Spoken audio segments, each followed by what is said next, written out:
puisqu'il est temps de laisser place à la culture qui est incarnée dans cette émission chaque dimanche matin par Constance de Bonaventure. Bonjour Constance. Bonjour David, bonjour. Bonjour. Bonjour à tous. Ça vous a donné envie d'être scientifique un peu?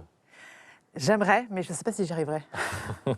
Alors on va un peu parler de science quand même avec un roman, un livre de Ian McEwan, Une machine comme moi, dont la thématique va vous intéresser. Les yeux brillent, Marie-Dominique, je viens de le voir.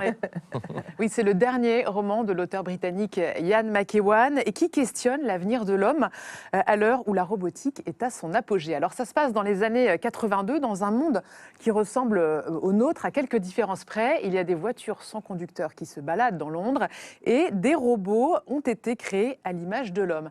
Alors c'est l'histoire de Charlie, la trentaine, il vit avec Miranda, sa compagne, et tous les deux font l'acquisition d'Adam, un androïde dernier cri qui ressemble donc à un humain, sauf que contrairement à nous, eh bien, Adam a une morale irréprochable. Il ne supporte ni le mensonge, ni la vengeance. L'humain est corruptible, Adam ne l'est pas.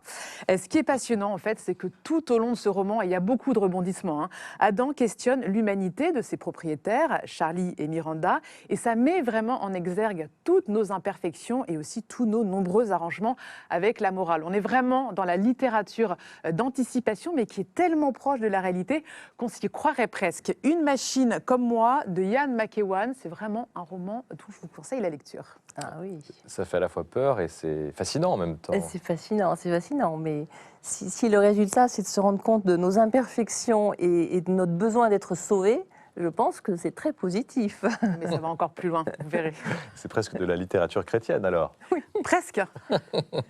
On poursuit Constance avec du théâtre Vertige. La pièce a été jouée au Théâtre de la Colline à Paris et s'apprête à partir en tournée. Voilà, alors c'est l'histoire d'une famille française d'origine algérienne. Le fils aîné, Nadir, est un cadra de la 2e génération et il a tout fait pour gommer son étiquette d'enfant d'immigré. Il gagne très bien sa vie. Son frère et sa sœur, eux, vivent encore à la maison. Ils vont de petit boulot en petit boulot sans trop d'ambition. Un jour, le père tombe malade. Nadir décide de revenir quelque temps à l'appartement pour reprendre toute sa famille en main et tenter d'imposer sa vision de l'ordre. Le rêve de son père, lui, c'est de retourner au pays et de réaliser ses rêves. Et c'est là que tout explose. Regardez. Non, il n'y a pas de voyage cette année. Cette année, on part en vacances devant la télé. C'est quoi cette histoire? Tu vas pas au bled cette année? La seule balade qu'il a, c'est d'aller à Carrefour. Ça fait combien de temps que t'es pas allé là-bas? Faut pas oublier, c'est ton pays aussi. Non! C'est pas mon pays!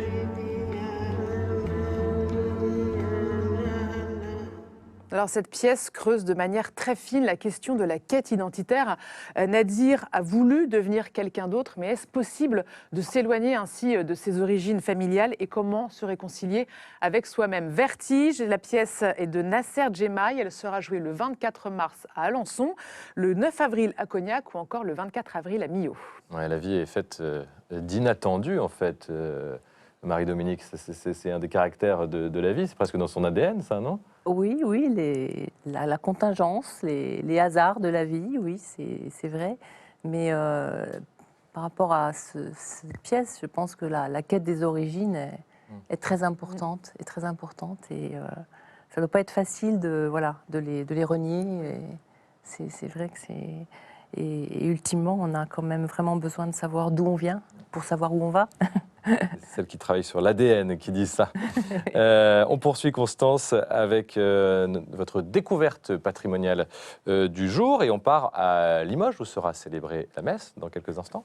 Oui, direction l'église Saint-Michel-des-Lions qui se trouve en plein centre-ville de Limoges. Alors c'est une église gothique très intéressante à l'extérieur.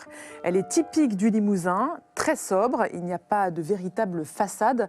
Et d'ailleurs, sa seule partie visible, c'est ce portail latéral. En réalité, cette église n'était pas destinée à être vue puisqu'elle est encaissée et entourée de maisons. Résultat, il a fallu se rattraper sur le clocher.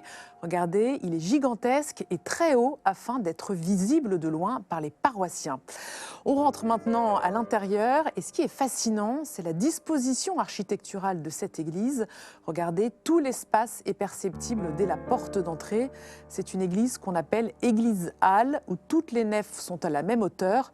L'objectif, c'est que tous les fidèles participent à la liturgie et entendent bien. Et on va se quitter avec ce somptueux décor de marbre au fond de l'église. C'est un décor purement gothique, là encore, et qui représente la vie du Christ. Et que c'est beau. Merci Constance. À dimanche prochain.